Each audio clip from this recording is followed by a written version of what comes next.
तो सबसे पहले हर हर महादेव दोस्त। तो आप लोग कैसे हैं? उम्मीद करते हैं कि बहुत ही अच्छे होंगे।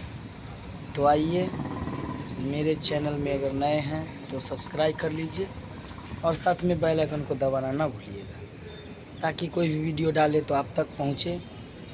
तो आप लोग सही बात एक कहना है कि जो सिंगर सौरभ दीवाना को एक सॉन्ग आया है, तो आप लोग प्लीज़ डीजी फिल्म्स को सर्च कीजिए और देखिए वो सॉन्ग, सुनिए। अच्छा लगे तो कमेंट कीजिए मेरे चैनल पे, डीजी फिल्म्स दोनों पे कमेंट कीजिए और रील्स बनाइए भाई लोग। आप लोग रील्स बनाइए, टॉपिक पर दिया गया है। प्लस इंस्टाग्राम, फेसबुक हर ऐप पर आ गया है। तो आप लोग जाइए, रील्स बनाइए और धांस के बनाइएगा और मेरे को सपोर्ट करें प्लीज़। आप लोग से यही विनती है भाई लोग।